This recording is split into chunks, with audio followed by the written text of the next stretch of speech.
Some of you guys that don't know David, he hosts a mastermind. It's every 6 weeks. Once every 6 weeks called Monetize Talks. If you want to get good at something, you got to do it over and over and over again. What did you do after your degree? I got my first job in corporate America, and guess what?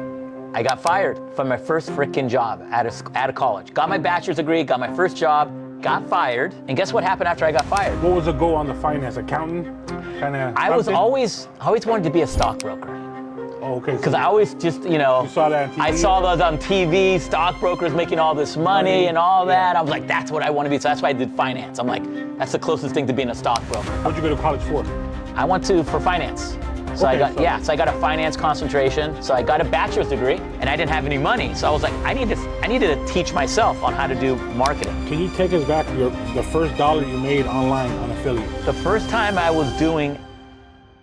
Hey guys, what's up? It's Econ Bulldog. Welcome back to the channel where we talk credit, personal growth, and finance. I'm here with a special guest, David Rivero.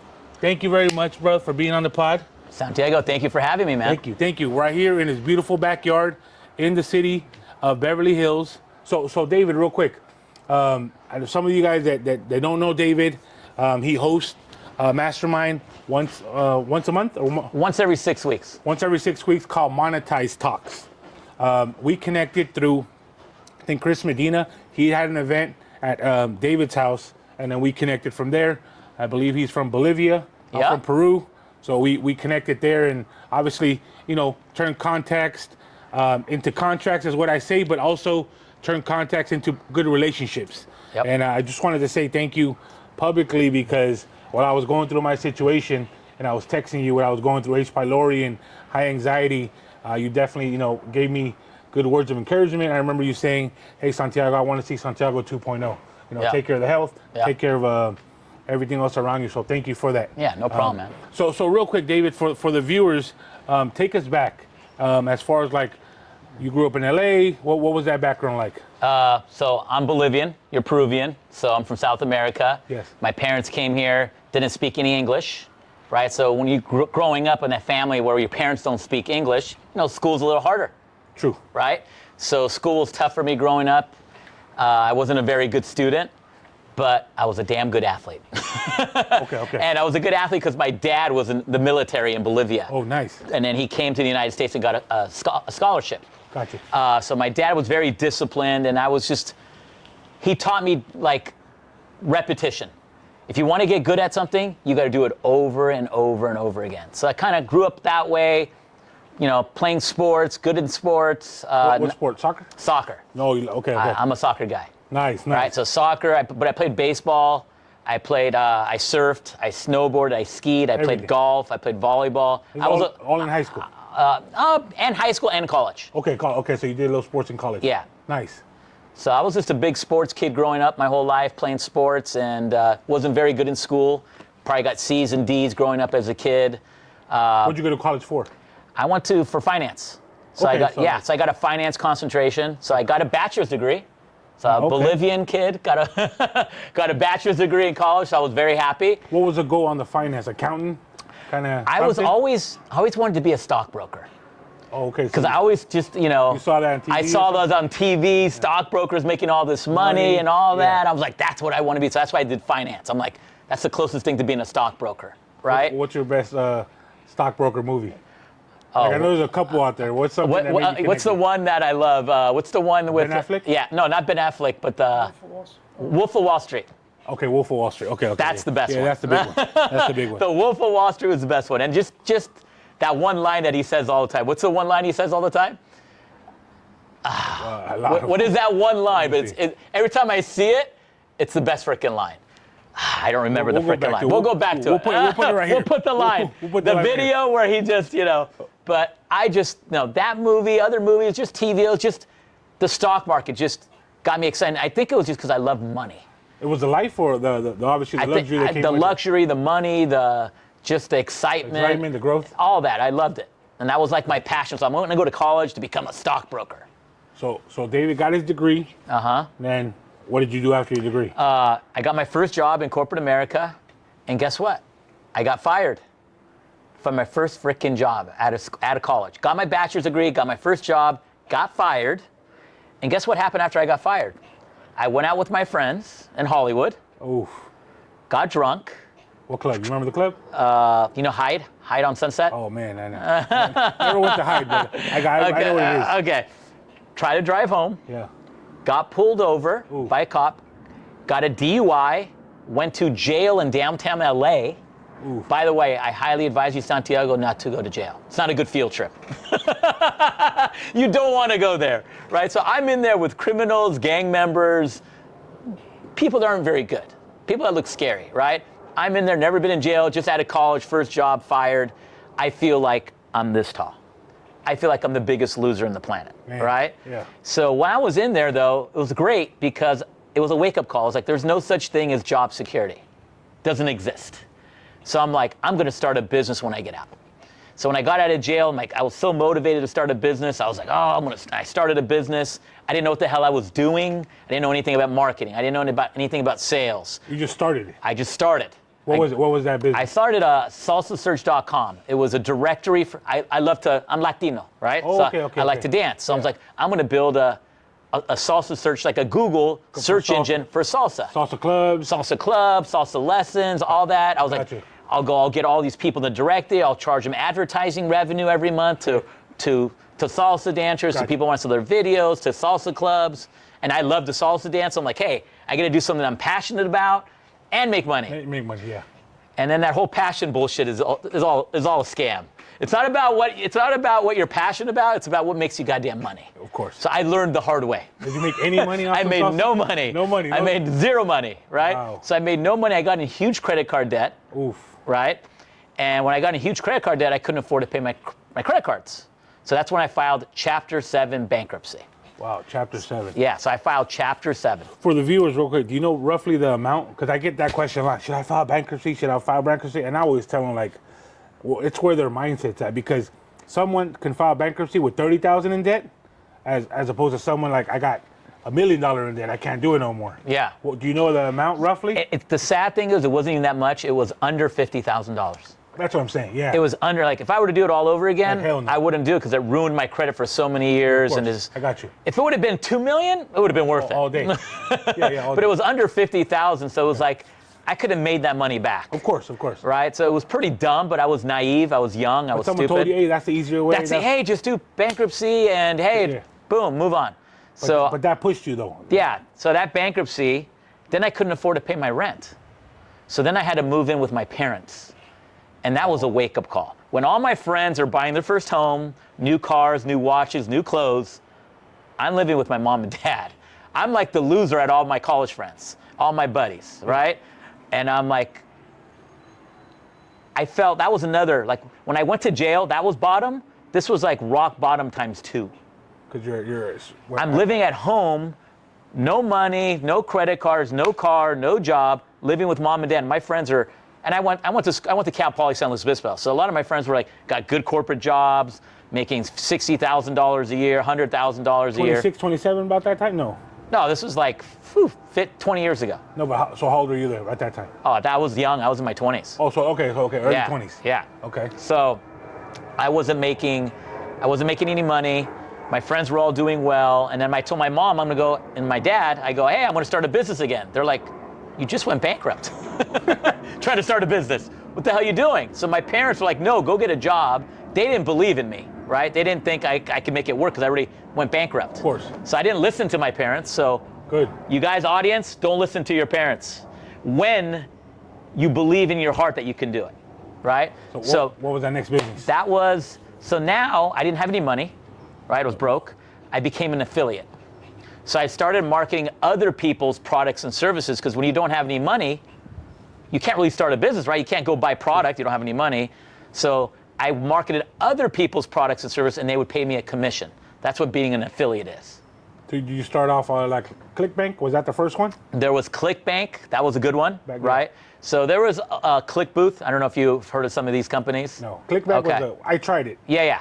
So there was all these affiliate programs that I was just signing up for and trying to different products and services. And I started marketing health and beauty products, Got it. right?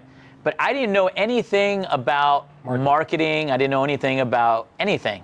And I didn't have any money. So I was like, I needed to teach myself on how to do marketing. I needed to teach myself how to do customer service. I needed to teach myself how to do accounting, right? Like, I didn't know anything. So I spent a couple years just learning how to market, how to do email marketing. I learned email marketing. That's what I learned first. Got it. So I learned how to do email marketing, and I learned how to automate it. Just so all you viewers know, AI and automations have been around for 20 years. Like ChatGPT and all this stuff you guys are seeing now, it's just now they're bringing it to the average consumer. The average consumer can use ChatGPT now, and every normal human being. But AI and automations has been around for decades. Wow. It's nothing. I automated email. So I was sending out thousands of emails automated, all at different times, different countries, all the time, all on automation, right? Gotcha. So I'm just want people to know that technology and AI has been around for a long time. It's now just being shown to the forefront of people. So can you take us back the first dollar you made online on affiliate? So yeah. What was that feeling? The first time I was doing like, I made a sale, right? And then, you get a notification, because when you sign up for an affiliate program, they notify you. Yes. Right? And I was like, oh, I got an email, sale, $100. Boom, I see another one coming in. What was the wake-up call? When I started doing $500 a day. When I was doing $500 a day in sales, times 30 in a day, that's $15,000 a month. Which back then, from your house? Yeah, working from home. Oof. When you're making $15,000 a month living with mom and dad, right, not having many expenses, that's like game changer money back then. Yes. $15,000 a month now is not a lot of money. Not so much. $15,000 15 to 20 years ago was a disgusting amount of money. That's equivalent to probably 40, 50 right now. Yeah, right? Yeah. So I was doing well. I was like, okay, but you don't know how long this is going to run, right? Like, I'm like, okay, it's doing well. I'm like, I got all this customer service coming now. I'm like, I need to automate that. And you guys know about auto reply messages when you send an email to someone, right? Yes. And it says, sorry we missed you. Sorry we missed you, or I'll be back. I'm out of the office from the 10th to the 14th. I'll be back on the 15th. Yes. Those are autoresponders. Of course. That's been around for over 2 decades. That's AI. Yes. Like, what's AI? That's AI. That's automation. True. Right? So all this has been around forever, right? So I started doing AI automations for email. So when all my customers were messaging me, my autoresponders were doing all the work. So I had a lot of more free time. I could focus on other things and growing my business, right? Wow. I didn't have to focus on freaking answering customer emails. So I automated that. And then I automated my accounting. I used Excel. I got all the data to go to Excel, my revenue, my expenses, what's my net income. It wasn't like QuickBooks or anything fancy, but it helped me keep track of my business. I automated that with AI, with just basic numbers going into an Excel document. Now, so this was all self-taught? This is all just self-taught, learning. Learning, failing. Learning, failing. It took me years. This doesn't happen in a week. It took me years and years of just learning, right?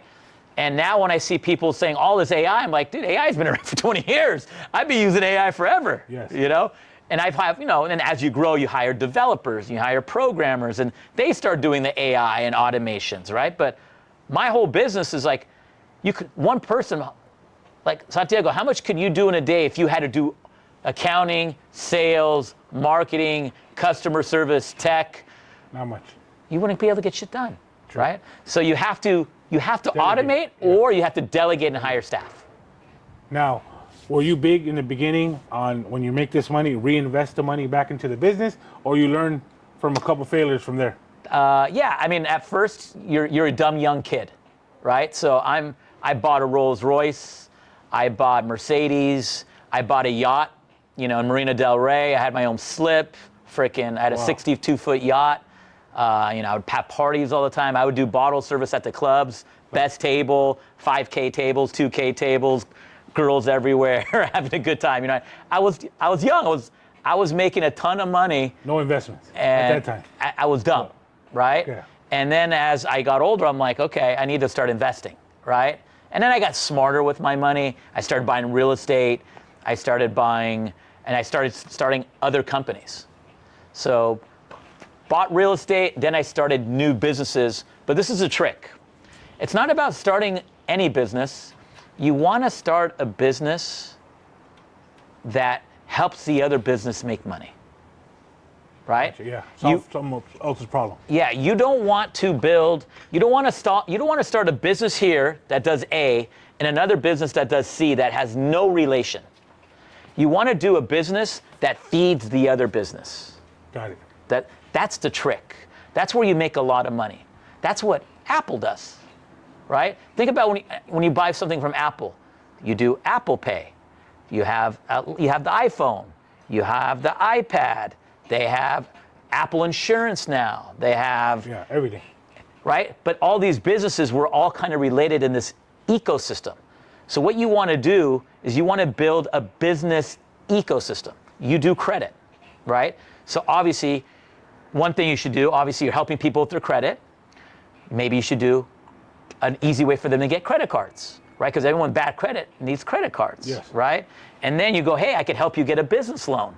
That's another part of your ecosystem, right? So one part of your business is, hey, helping people with credit, helping people qualify for a business loan. Hey, I have a credit card that you could, if you have bad credit, I have a place where you could get credit card. So now when you get a client in, you're making money off them 3 different ways on that ecosystem, not just credit services, right?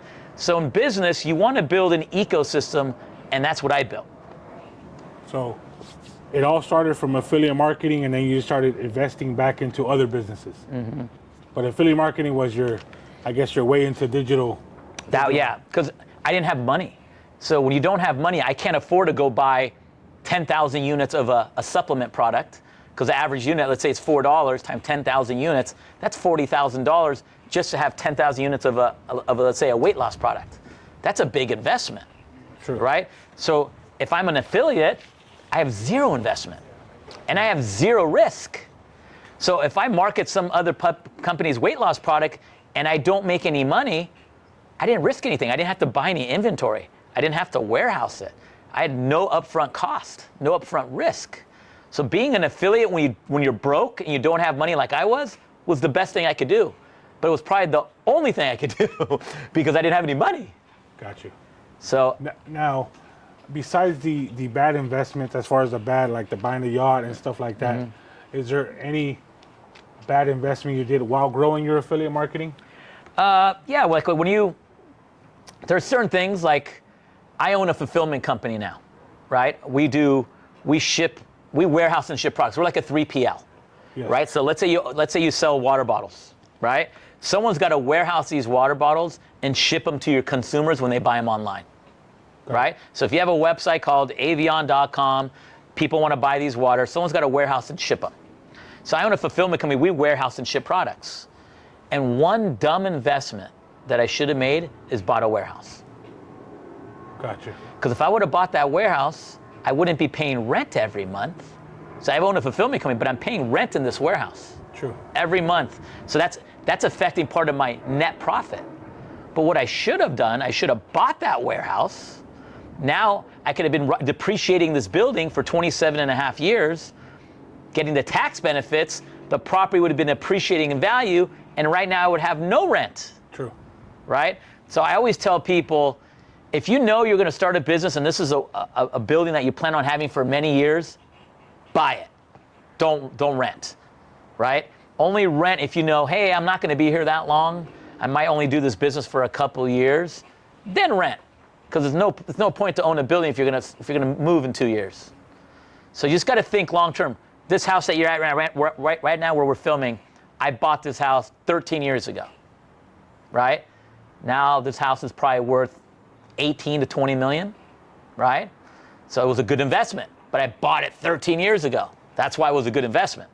If I bought it now, it would be an awful investment. True. Because I'd be buying at the top of the market. So, but you've added to the house too. Oh, of course. When I bought this house, doesn't look anything like it looks like now.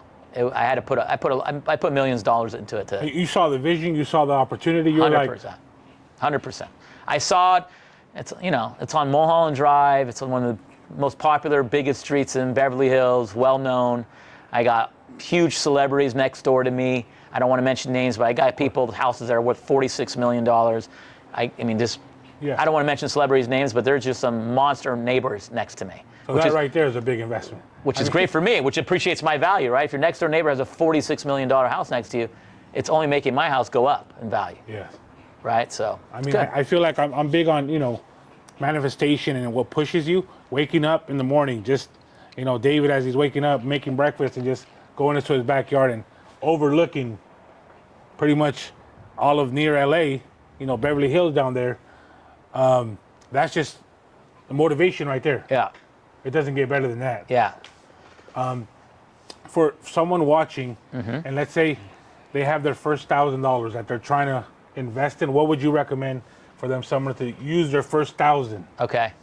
The most important thing, I know we haven't talked about this, is educating yourself.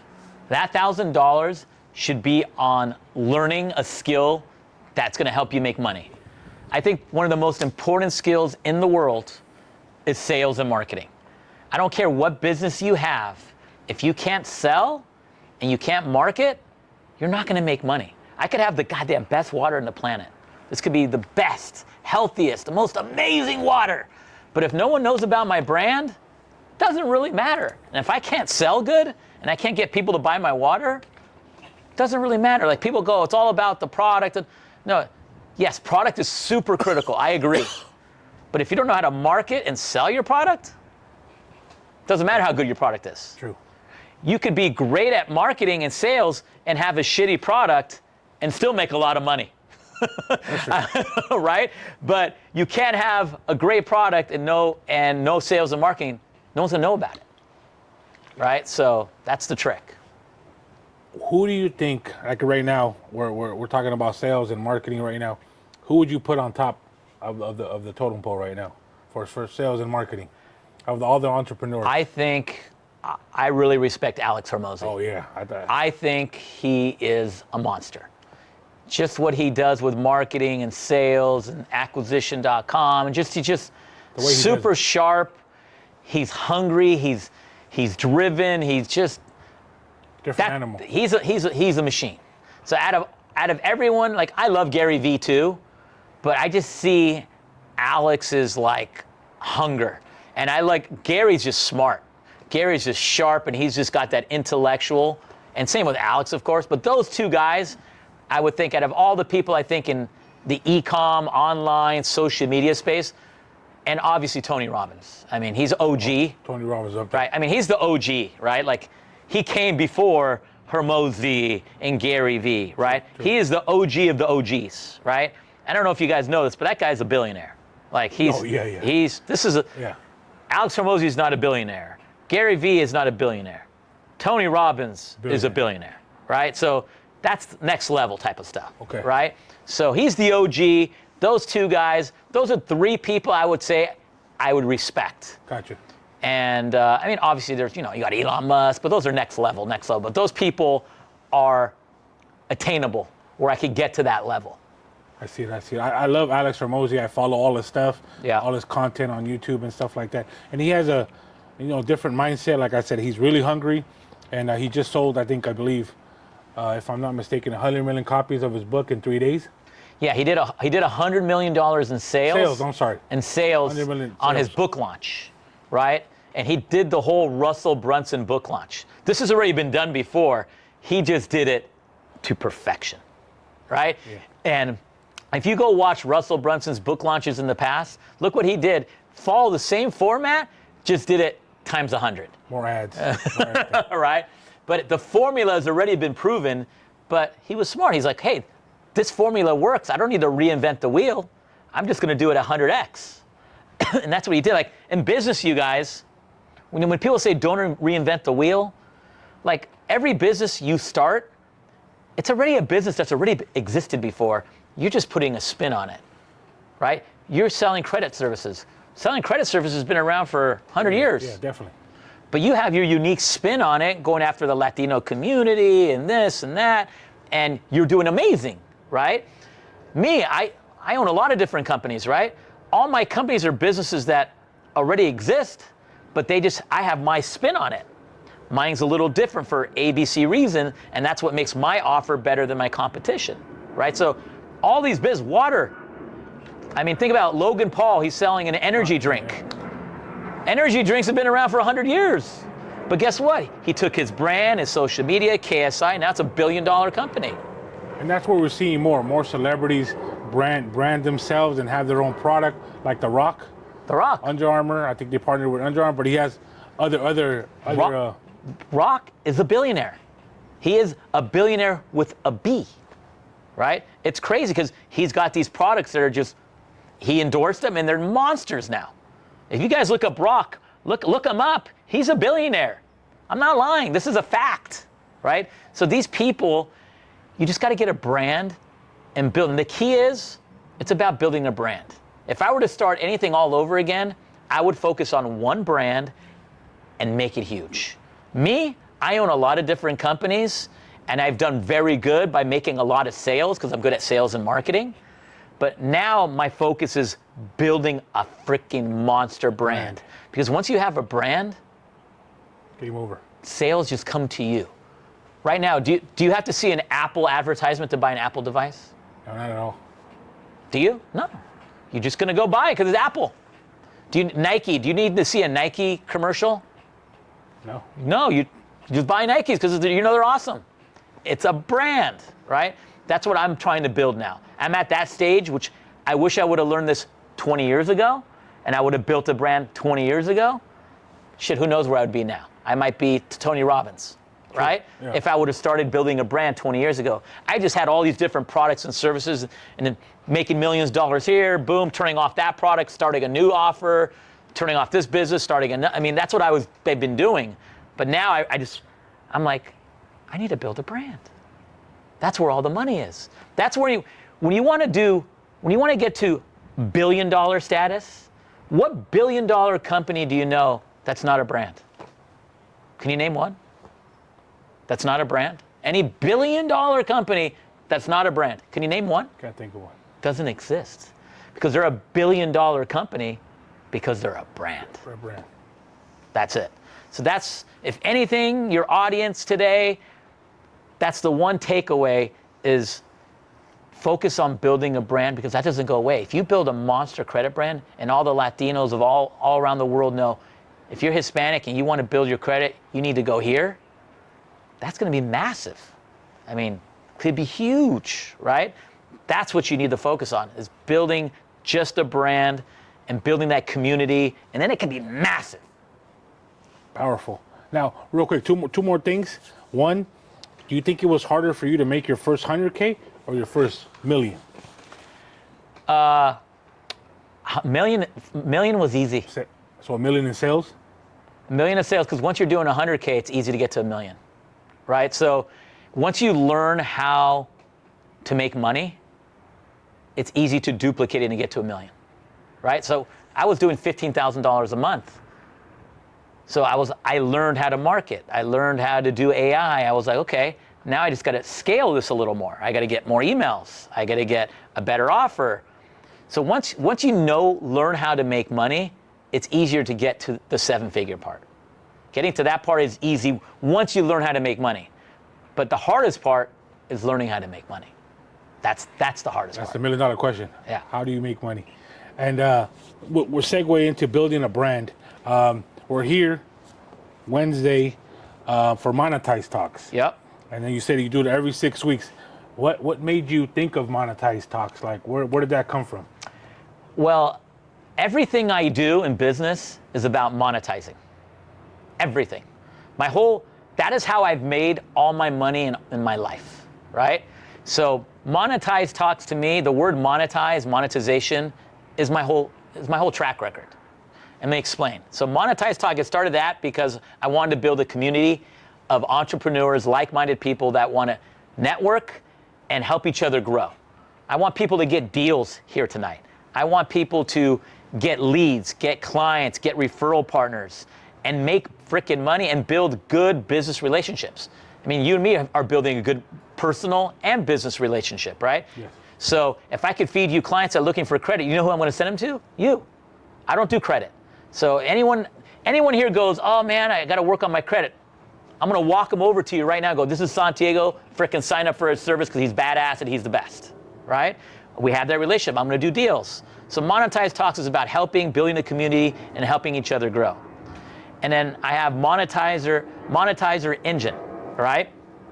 This is a company I started recently, which is an AI company that helps companies generate leads for their business using my AI, because I know how to generate leads. That's what I'm an expert in, right? So if you're a business and you need more leads for your business, I'm going to generate leads for your business, and then I'm going to help you monetize those leads, because that's my skill. I'm great at email, SMS, SEO, social media, monetizing all that data and increasing the lifetime value of your customers. So that's what Monetizer Engine is. It's about monetizing your customers that you currently have and getting new leads and getting new business. So Monetizer Engine, someone can search that up. Monetizer Engine. Yep. .com. And then Monetize Talks. That's the meetup. Yep. Okay. So Monetize Talks about the meetup, and Monetizer Engine is the actual business that helps. And this business is just for people that are business owners. So if you don't have a business, this isn't for you, right? This is for someone that has a business or has a side hustle that they want to turn into a business. But if you're a W-2 employee and you don't have a business, this is not for you.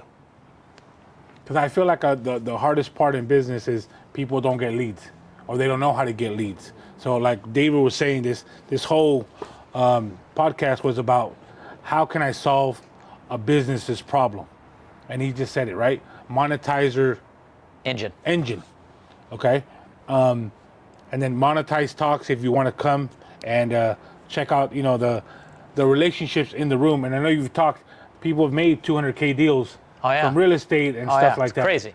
Like Julio Aguilar, he's a real estate agent and a broker. He does loans. He met someone here at my home. They had drinks at the bar in the back, hit it off, became friends. He got his listing a week later, sold his home and got his loan, did over $200,000 in commission. Wow, that's not. I think the house was like $8 million, $9 million listing. Wow, that's not play money right there. Came here, networked, made over 200 grand, right? And that's just a guy you just met at the bar, having drinks. They hit it off. So that's why you got to network. One of the speakers that's going to be here tonight, I met him, Alex, and I went up to him while he was having dinner. He was with people, but I knew he was a billionaire. And my friends were like, this guy's a billionaire. So I just kind of went up to him. I go, hey, Alex, I'm David Rivero. Nice to meet you. He stood up. We talked for like 2 minutes. I go, Alex, I just want to get your number because I know you're super successful, and I'm looking for people like you to speak at my next event. Would you be interested? He's all, take my number. I got his number. A week later, we were texting back and forth. He's all, Dave, I'm down. Let's do it. And that's how I got him as a speaker. I'm not a billionaire. Not nowhere close to a billionaire, right? I wish I was, right? But that's how I landed him. Just by going up to him? I just went up to him, shook his hand. He was having dinner with people. He's like, how often do you get a chance to see a billionaire that people tell you he's a billionaire? I'm like, what am I going to lose? He's going to tell me to F off? Who cares? I'd rather get an F off than potentially not meet a billionaire, yes. Right? So tonight, Walter O'Brien is coming again. He was one of the speakers my last one, right? We text all the time. He texted me yesterday, hey bro, I'm gonna come to your event. Now we've become really good friends. That's awesome. This guy's business does $1 billion a year in sales. Another billionaire, right? These are people you want to network with. Why? Because they have crazy relationships. They're smart. You learn from them. You get value. One day I might, hey, God, I want to I want to buy that real estate property, but I'm dealing with the city. Oh, dude, my buddy's the best friend of the city. I'll get that approved for you. I mean, that's how things happen in business, right? It's who you know to get that paper pushed or get that contract signed, or that's what these relationships are for. Maybe not now, but in the future, we're building a good relationship. And I like Walter. I like Alex, right? These are people that you want to build relationships with. And add value to them at the same time, right? I feel like, David always comes from a place where he doesn't need nothing from nobody, right? That's the mentality. I can add value to you. Let's connect. And if you have that mentality, I think you're able to grow even farther because everyone's trying to look for something in return. But if you genuinely look, man, I can help you grow. I know a few things. Just apply this and it'll take you farther. You remind me of kind of like Jesse Etzler. You know who that is? I've heard that name. He owns the Rockets. Oh, the Rockets. Yeah. Yeah. The Rocket, the basketball team. Yeah. So Okay. billionaire. Yeah. Started multiple companies, and you remind me of him. He started the Marquee Jets. Okay. Just kind of like with an idea. Went to a conference, and he noticed that there wasn't any more muffins at the conference. Okay. So he went to the donut shop, bought all the muffins, right? And people would go buy muffins at the donut shop, and they were all sold out. So he was like, "Hey, would you like a muffin?" Okay. And he would pitch the ideas to all the successful people that were going to that donut shop. Got it. So that was his kind of, Yeah. and he's done a lot of stuff, but just that not willing to take a rejection. Yeah, I think I learned this being single. When I was single, I used to go to, party a lot, right? And I wasn't scared to go up to chicks. I was like, hey, if this chick doesn't like me, Screw it. I'm just gonna go to the next one. And I think just having, excuse my language, Go on. I had balls. I didn't care about failing. I didn't care if a chick told me to F off or whatever. Like, all right, screw you, I'm gonna go to your friend. I'm gonna go to another girl, right? And I think just picking up on girls and not being scared to fail and getting rejection helped me in sales like that. And then I apply that to business. I would go to trade shows and conferences, and my business partners were like, David, you're just going up to fucking every guy. And I go, yeah, that guy looks like he has money. What if he could be a potential client? Numbers game. I just went up to every single guy at conferences and go, hey man, what do you do? I'm David. I do this.